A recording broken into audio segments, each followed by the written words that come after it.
yo. Esa es la hora más rica para los estudiantes. Sí.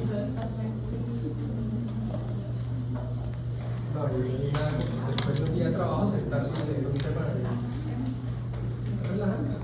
Ay, ya venía. Muchachos, habíamos descrito ya la necrosis, ¿cierto? Pero no la apoptosis todavía, o sea, como tal las vías moleculares del... Bueno, quedamos acá.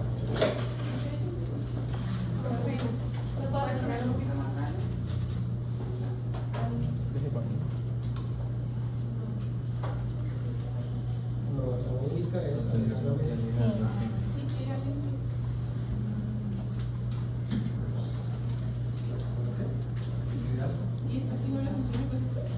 Es que no queda tan alto como poniendo las nóticas. ¿Sí? Entonces, bueno, en esta no creo que acabemos, pero sí para la siguiente ya quedarían dos o tres cositas puntuales por decir y iniciamos con inflamación, para no atrasarnos tanto, porque no nos ha rendido casi con esto. No sé si, yo ya no me acuerdo cuando yo vi si uno se demoraba tanto o no, pero es que los capítulos son largos. Sí, bueno, para que me rinda, entonces iniciamos la parte de la apoptosis. Es obviamente una muerte ordenada, una muerte que no induce inflamación y se activan las vías efectoras que concluyen en la activación de unas proteínas que llaman las caspasas. ¿Sí? Digamos, hay dos grandes vías dentro de la apoptosis como tal, bien descritas, donde cualquiera de ellas que se active termina induciendo el mismo tipo de muerte celular que es la apoptosis como tal. Entonces, la primera es la vía mitocondrial.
Entonces, las dos vías que vamos a ver, ellas tienen diferentes mecanismos moleculares que se juntan o coinciden en la activación de caspasas, pero digamos que cada vía tiene una activación de caspasas diferentes, porque como ustedes ya saben, las enzimas tienen diferentes subtipos de enzimas que pertenecen a la misma familia. Entonces, la primera de las vías que activa la apoptosis es la vía mitocondrial, que teóricamente es la vía intrínseca, es decir, el proceso de muerte celular se genera dentro de la misma, o las señales de muerte, o los procesos que se desencadenan inician dentro de la célula. Entonces, hay la fisiopatología de esta ruta de muerte, es que las mitocondrias, bueno, normalmente ellas tienen una impermeabilidad, lo que está dentro de las mitocondrias no debe salir. Uno, porque dentro de las mitocondrias hay altas concentraciones de ¿qué? Calcio, marcador de daño celular, en altas concentraciones. Y la otra es esta que está ahí, que es la citocromo. ¿Sí la ven? Sí. Entre otras proteínas. Y lo otro, porque la mitocondria debe conservar su impermeabilidad para poder funcionar adecuadamente la fosforilación oxidativa, si no, no podría. Entonces, si se altera la permeabilidad de la mitocondria, entonces por X o Y motivo. Casi siempre es porque se detectan señales noxas o señales de lesión en la célula. Hay unas familias de proteínas que ustedes leyeron ahí, yo se las desglosé aquí, que son antiapoptósicas, que son las BCL2, BCLX y BCL1. Todas las proteínas que vamos a ver pertenecen a un mismo género de familias, pero unas son antiapoptósicas y otras son proapoptósicas, etc. Estas proteínas que ustedes están viendo ahí, BCL2, BCLX, ellas, su función es mantener la permeabilidad mitocondrial, la permeabilidad también del retículo endoplasmático, o sea que todo se mantenga funcionando como ya viene funcionando. Las proteínas proapoptósicas, el libro se les coloca ahí, hay muchas más aparte de esas, pero las principales son esas, por las más estudiadas, que son las BACs y las BAC. Todas esas proteínas, y para que no se confundan, porque ustedes van a ver que dicen proteínas de la familia del dominio solo HBH2. Los dominios son como regiones estructurales de esa proteína, entonces algunas tienen un dominio y otras no, pero todas pertenecen a la misma familia. Entonces, proteínas de dominio solo BH3, proteínas de dominio BH3, 1 al 3.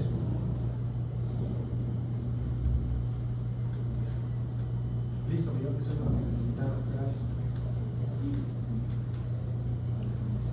Entonces, las antiapoptósicas son esas, las proapoptósicas son las BACs y las BAC, y ellas realmente forman como un poro, ¿sí?, en la membrana de la mitocondria. Otras teorías dicen que no, que simplemente lo que hacen no formar un poro como tal, sino que alteran de alguna manera la permeabilidad de esas uniones entre los lípidos de membrana de la mitocondria.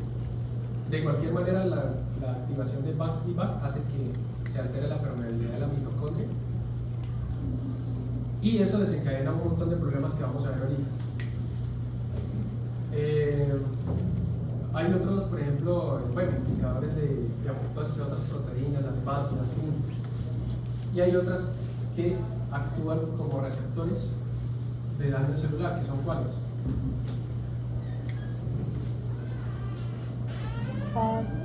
No. Estas que están acá, las solo ¿qué? BH3. Ellas generalmente detectan alteraciones del equilibrio entre señales de supervivencia y noxas o lesiones en la célula. Y son ellas las que van a desencadenar todo, digamos, toda la ruta como tal que tiene que ver con la parte mitocondrial. Por ejemplo,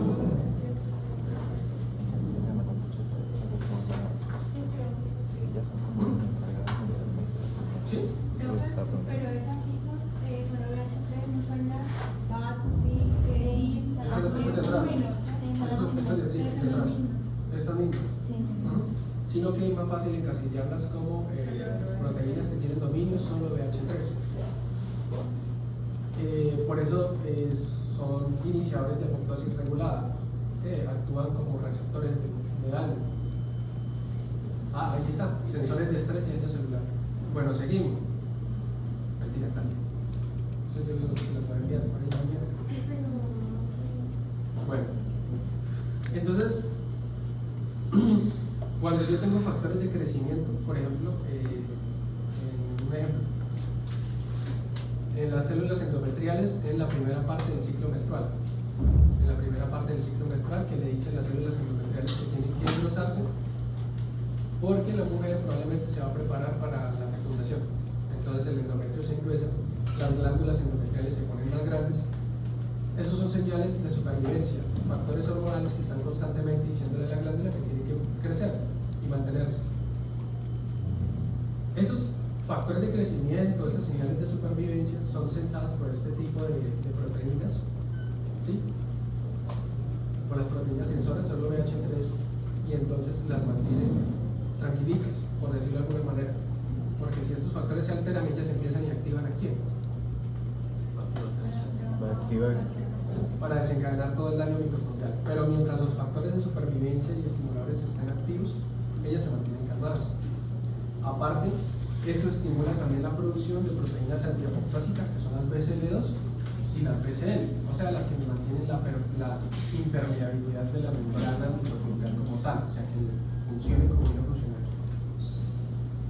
Si yo lo privo de factores de crecimiento, es decir, la mujer en la segunda parte del ciclo menstrual que no se fecundó, el cuerpo lúteo involuciona y ya no hay quien sostenga esa producción hormonal, las glándulas endometriales, ¿qué pasa? Primero, dejan de detectar que les esté llegando estímulos hormonales, señales de crecimiento. Dejas en atrofia. Ya no les llega. En un primer momento empiezan a volverse más pequeñitas y empiezan la atrofia, uno porque ya no tiene la señal de crecimiento, ¿sí? Y la irrigación se altera. Entonces, empieza en esas células verdaderamente a haber una apoptosis, se priva de los factores de crecimiento, en este caso, y eso lo censan las proteínas solo BH3. Otra manera, la célula tiene una lesión, entonces la incursión de la apoptosis no se genera tanto porque se le prive de señales de supervivencia, sino porque hubo una lesión como tal en la célula, radiación, se dañó el ADN, una infección, altas temperaturas, algo que ocasionó que la célula de pronto no muriera inmediatamente, es decir, no entrara en necrosis, pero sí lo ocasionara una lesión lo suficientemente grande para que la célula sea consciente de que repararla es muy difícil y que el mejor camino es la apoptosis. Entonces el ADN lesionado, el estrés en el retículo endoplasmático por proteínas mal plegadas, empieza eso a regular al alza las proteínas solo BH3, que son familia de todos estos que ustedes ven en el caballo. ¿Listo? Ellas cuando se elevan terminan activando a su vez las proteínas proapoptósicas, que son ¿cuáles? Vascular. ¿Señor? Vas y vaga. Y ellas de alguna manera se cree que se oligomerizan y se insertan en la membrana y crean un poro, es decir, alteran la permeabilidad de la membrana. Entonces, se insertan en la membrana de la mitocondria, aumentan la permeabilidad y eso permite la salida de las proteínas mitocondriales al citoplasma. No solo eso, sino que el poco ATP que se estaba generando en la mitocondria se pierde. Ahora sí que ya, si de pronto se estaba produciendo poco ATP, ahora sí que ya no se va a producir nada porque la alteración me daña la fosforilación oxidativa. Y aparte de eso, Gayton no lo dice ahí, pero lo dice más adelante, sale calcio, ¿sí? Salen grandes concentraciones de calcio a nivel citoplasmático. ¿Con quién se mete el calcio? Con las enzimas. ¿Señor? Con los simógenos de las enzimas. ¿Con los qué? Los simógenos de las enzimas y los activos. Sí, los activa. Prácticamente todas las enzimas que pueden ocasionar digestión de la parte, digestión de la parte celular, pero no tanto de la membrana, porque acuérdense que apoptosis se desprenden múltiples vesículas, por lo tanto no hay Cuerpos inflamación. apoptóticos. Pero sí, por ejemplo, activa simógenos de proteínas que luego activamente degradan el ADN, otras que degradan de pronto el citoesqueleto, otras que degradan el glucógeno intracelular. Pregunta, ¿por qué si el calcio en grandes concentraciones intracelularmente ocasiona eso? ¿Por qué la célula miocárdica y la célula musculoesquelética no se muere cuando se despolariza y eso causa la liberación de calcio? ¿Recuerdan la fisiología muscular, no? Que Está regulada por... llega el potencial de acción, despolariza y todo el calcio que está dentro del retículo endoplasmático se libera al citoplasma de la célula, porque ese calcio no ocasiona la muerte de la célula. Esa pregunta estaba acá en la mano, pues. ¿No lo habían pensado? De pronto mientras veían el capítulo. Les falta malicia. Les falta malicia. ¿Por qué? ¿Por qué, Miguel? Hasta aquí responde. Bueno, pues aquí discutiendo con mi compañera Neyli, decíamos que de pronto puede ser porque la célula como tal también tenga mecanismos de recaptación del calcio, como para evitar que los... pero la recaptación de calcio sucede cuando ya el músculo se relaja. Pero mientras el músculo no se ha relajado, ahí está el calcio en grandes concentraciones en el citoplasma. ¿Por qué no se activan estos mecanismos que activa el calcio para la muerte celular?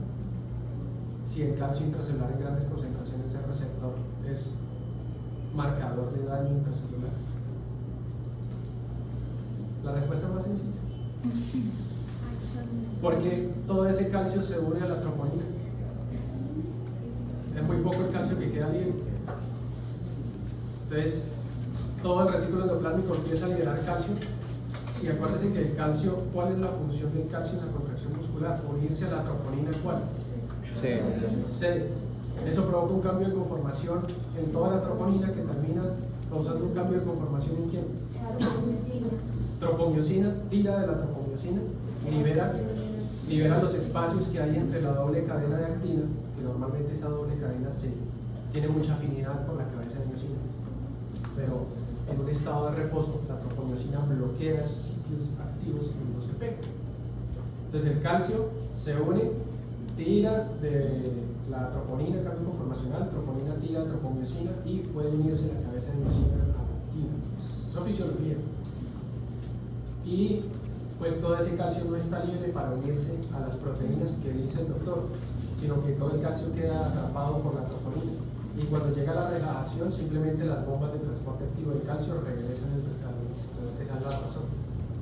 ¿No habían pensado eso? No. Ténganlo presente. Voy a ponerlo con resaltador. Entonces, estoy semilla. Entonces, bueno, se abre la permeabilidad, aumenta la permeabilidad de la membrana, el poro, sale el citocromo, sale ATP y sale el calcio. Cuando hay estímulos de lesión, no está comprobado, pero se cree, y es teoría, que cuando hay estímulos lesivos, la proteína sensoras con solo pH3, fuera de que activan las BAS y las BAC, empiezan a, digamos, bloquear la función de las proteínas que son antiapoptósicas, o sea, las BCL, la BCLX, la LCL2. ¿Listo? Entonces eso empeora la cuestión.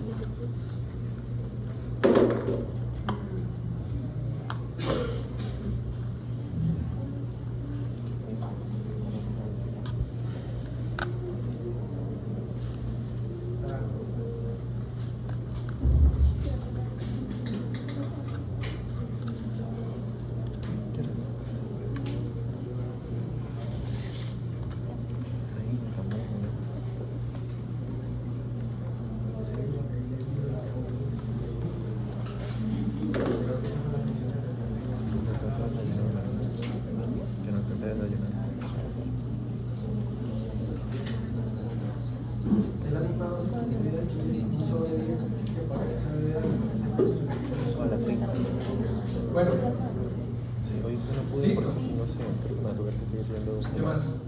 Bueno, entonces la citocrom C, como ejemplo, en el citoplasma, se une a la APA1, forman un complejo que se llama el apoptosoma, y este tiene la capacidad de unirse ya como tal al complejo de las caspasas y iniciar la vida de las caspasas como tal. Esta pregunta sería buena. La caspasa 9, caspasa iniciadora de la vida mitocondrial, porque como las enzimas tienen isoenzimas, pues diferentes caspasas pueden estar involucradas en el inicio de diferentes rutas. Entonces, en este caso está vista la caspasa 9. La unión de este complejo con la caspasa, pues, con una escisión autocatalítica de la enzima. Es decir, la enzima que se unen a la enzima que está inactiva y terminan activando. ¿Listo? Y esta forma activa catalíticamente de la caspasa 9 empieza a iniciar la cascada de activación de otras caspasas, que hay ya caspasas ejecutoras como tal. La vía final de activación de las caspasas es básicamente lo mismo: degradar el ADN, ¿sí? Degradar las proteínas más importantes del citoesqueleto y de terminar de degradar las reservas energéticas de la célula, pero no se meten con la membrana plasmática. Y no se sabe todavía el mecanismo exacto, y el libro se lo dice, y en la última versión está igual. Hola Mauri, creo. ¿Hay sillas por ahí, muchachos? Mauri, en el salón del lado de hoy.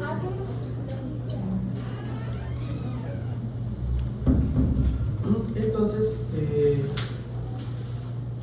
ay Mauri, yo no le avisé en cabeza. No, tranquilo, yo lo averiguo con mis compañeros. Desde a partir de mañana le aviso.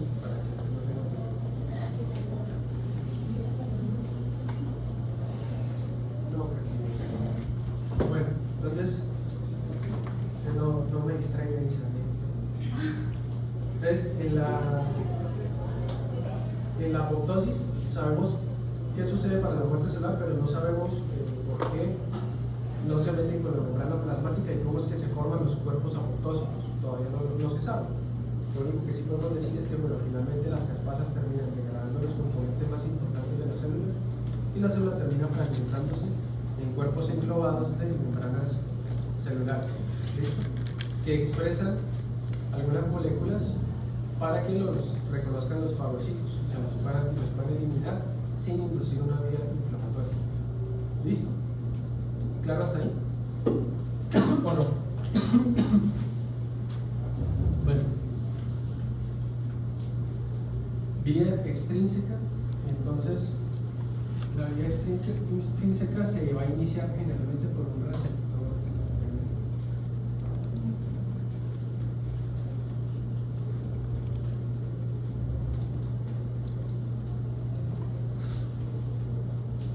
La vía extrínseca se inicia por la ocupación de receptores de muerte específicos. Son unos receptores que están hechos específicamente para inducir, cuando se une al ligando, la vía de muerte celular. Por eso se llama extrínseca. Intrínseca se genera dentro de la célula mitocondria, extrínseca viene generalmente por un receptor que está afuera. Estos receptores son familia del mismo factor de necrosis tumoral. El receptor se llama FAS, hay otros, ese es el más estudiado. Y el FAS se une a su FAS ligando. ¿Listo? Digamos que cuando el receptor FAS se une a su ligando, el FAS ligante, eso genera una activación en donde, digamos, empiezan a expresarse dominios intracelulares. Esos dominios intracelulares permiten que se unen otra caspasa iniciadora. Acá en esta es la caspasa 8, y básicamente produce el mismo efecto que en la vía mitocondrial. La caspasa, digamos, se activa, ella está en su familia activa al unirse a este complejo citoplasmático de dominio de FAS. Ella se activa y después de esa activación ella empieza a activar las vías de las caspasas ejecutoras. Por acá tengo entonces, vía mitocondrial, generalmente la activación va por la caspasa 9, y vía extrínseca caspasa 8 y 10 iniciadores, y las caspasas ejecutoras son las 6 y la 3.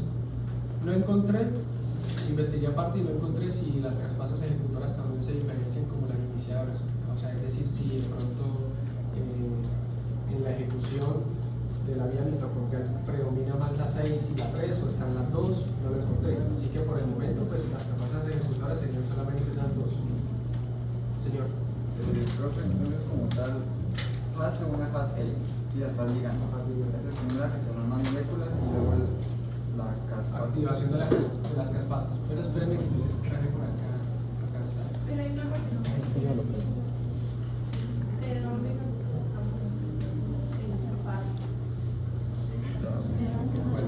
Entonces el libro, para allá iba. Entonces el libro les dice que esta es una vía que se utiliza también, por ejemplo, y se utiliza mucho en linfocitos que se están entrenando y el sistema inmune les expone antígenos para ver si esas células responden a autoantígenos. Entonces la idea es eliminarlas por apoptosis.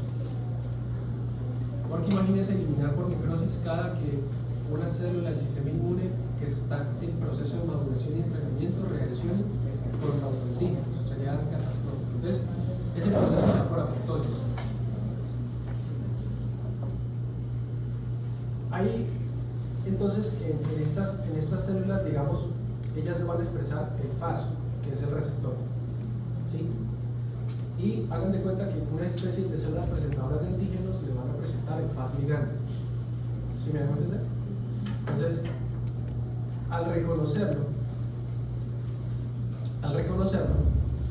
o al expresar, digamos, estas moléculas y reconocer las FAS ligando que les están presentando, este linfocito, para este ejemplo autorreactivo, su receptor de FAS va a expresar dominios de muerte, es decir, su receptor tiene unos cambios conformacionales intracelulares que van a permitir que se una la caspasa, que está normalmente inactiva. Entonces, esa es la vía.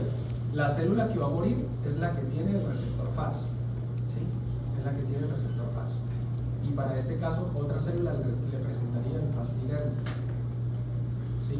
Obviamente les estoy esquematizando esto que se sucede sobre todo en la parte de presentación del sistema inmunológico, pero es así como funciona.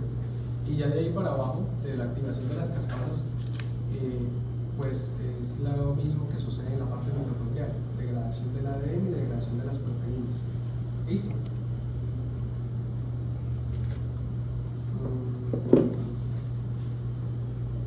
Este es esquematizando y es cómo es que sucede lo que ya les expliqué. Con tiempo, fíjense bien en esa imagen. Esta es como la parte de la, como tal de la vía mitocondrial vista con más detalle. Y esta es la parte de la vía extensa. Hay unas combinaciones de entre la vía de la apoptosis y la vía de la necrosis. ¿Hasta aquí nos tenemos que pensar? Ah, bueno, listo.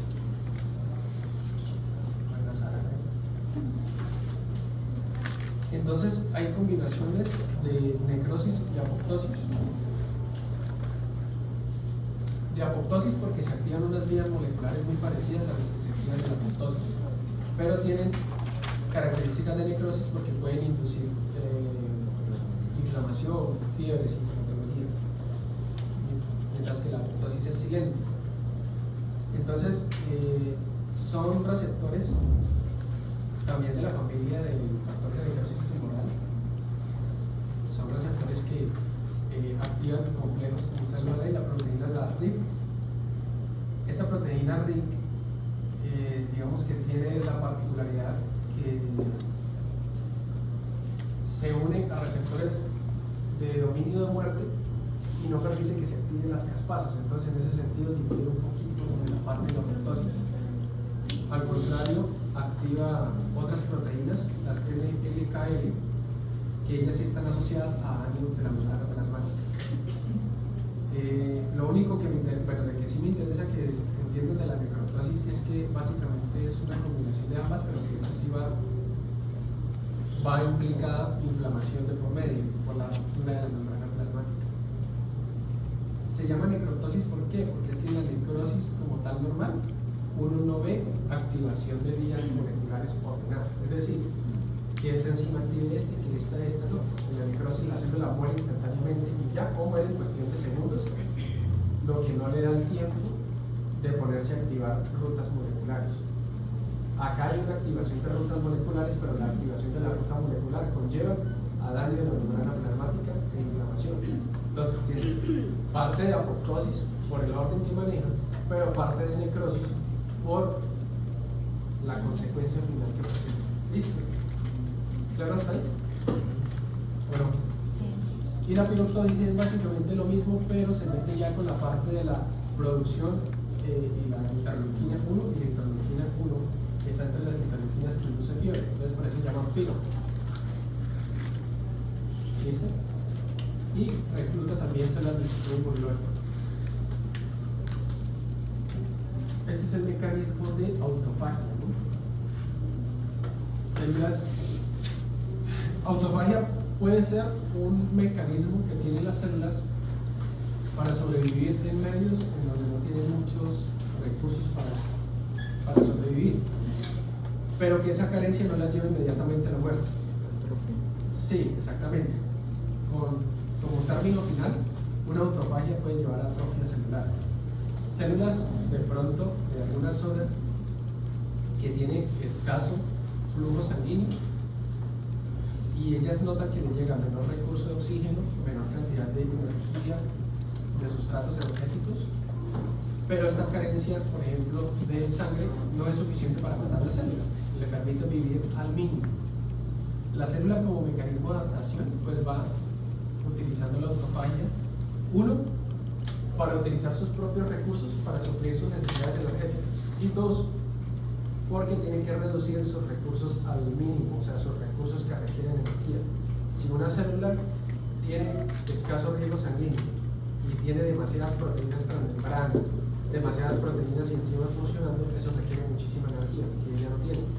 Entonces básicamente hace lo que hace una empresa cuando tiene muchos trabajadores y empieza a quebrar la empresa, despide trabajadores.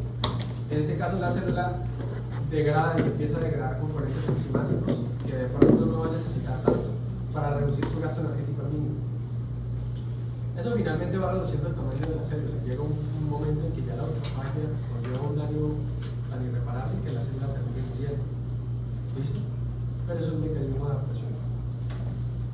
En muchos órganos que tienen atrofia, generalmente hay muchos procesos de autofagia. Y pues el esquema más o menos de esta manera: los englobamientos de membranas de lisosomas engloban el organelo que necesitan digerir y se unen con membranas,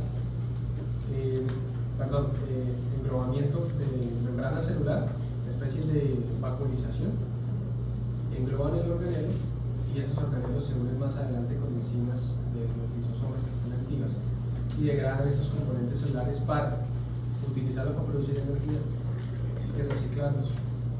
¿Listo? Ahora sí, mecanismos de lesión celular. Esto tiene que ver con lo anterior. Entonces, la respuesta de la célula a un estímulo nocivo, la respuesta está determinada dependiendo de la intensidad del estímulo, la naturaleza del estímulo, ¿sí? La condición en que se encuentre la célula en ese momento, la duración del estímulo y la gravedad del estímulo. Por ejemplo, no es lo mismo una célula, por ejemplo, que está en atrofia,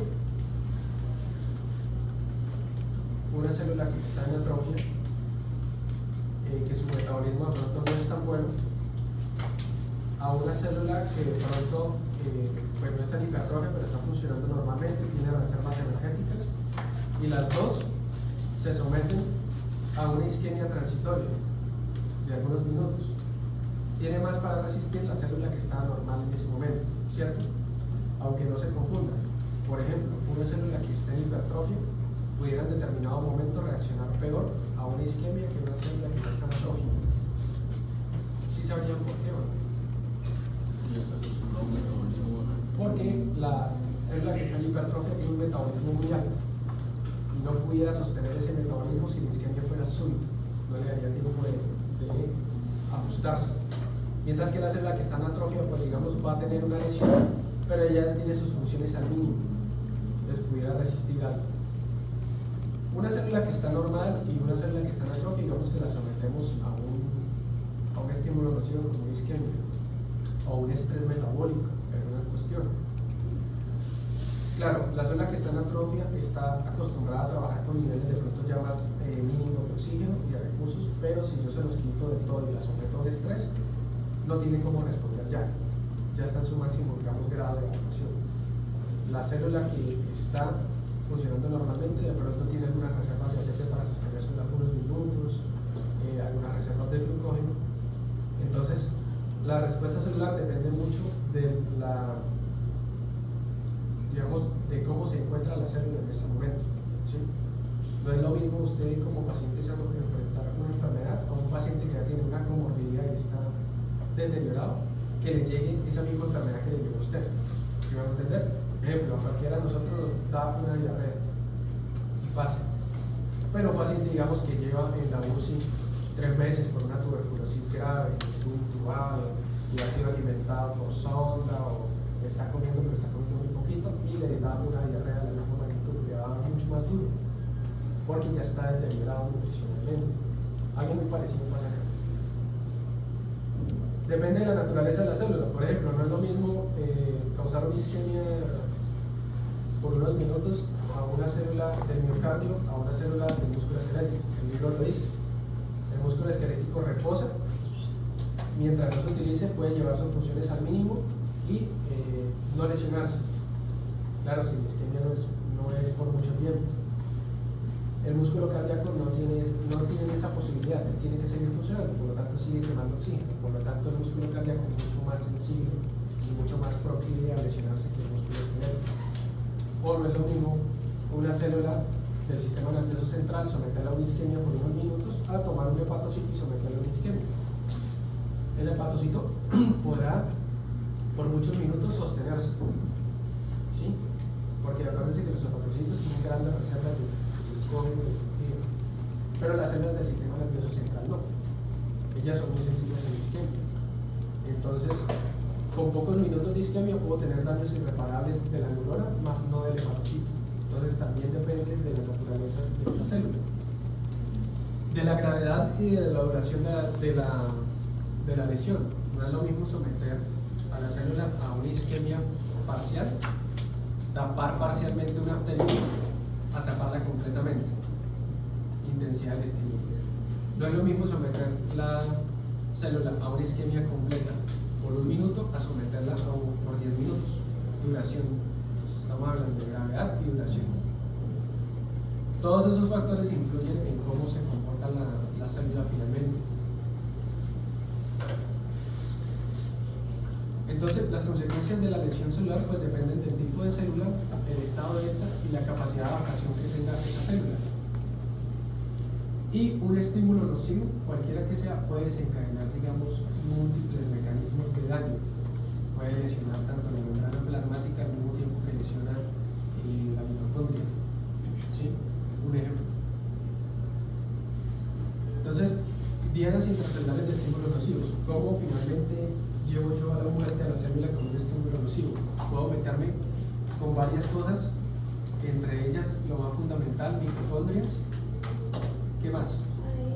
ADN, membranas, hablando membranas como tal de membrana plasmática, membranas del retículo endoplásmico, ¿listo?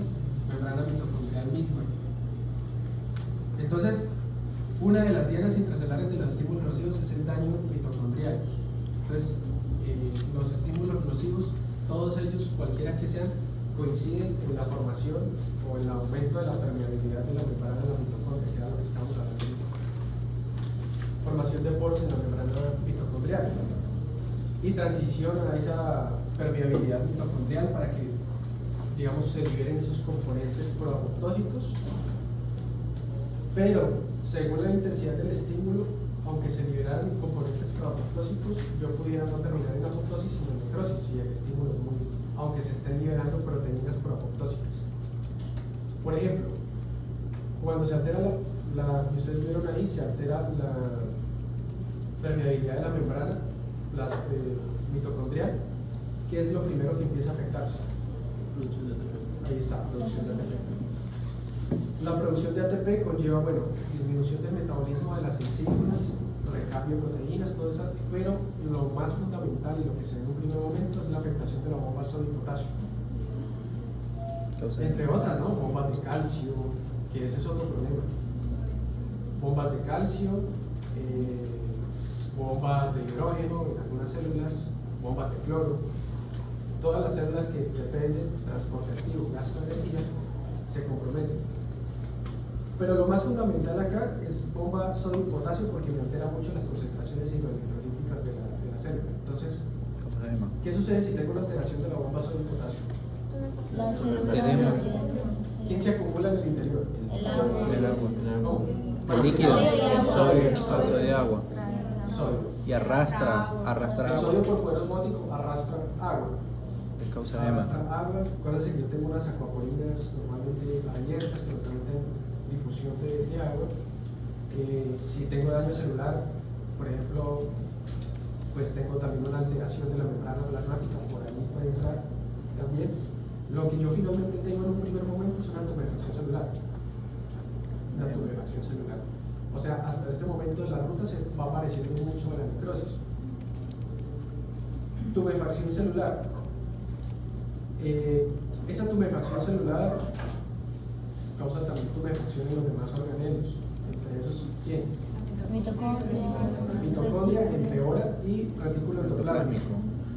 El retículo endoplásmico, pues esa inflamación o tumefacción de la membrana hace que la membrana se desprenda de los polisomas y los ribosomas y toda la parte de producción proteínica y que se encarga del plegamiento correcto de las proteínas. Entonces, de entrada ya tengo tumefacción, disminución del ATP, disminución de la actividad de las bombas, tumefacción.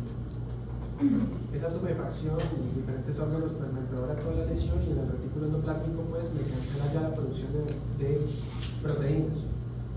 Y fuera de eso, las proteínas que ya tenía ahí producidas pues se pliegan mal. Estrés del retículo. Estrés del retículo, ¿qué dije yo? ¿Sí? ¿Dije eso?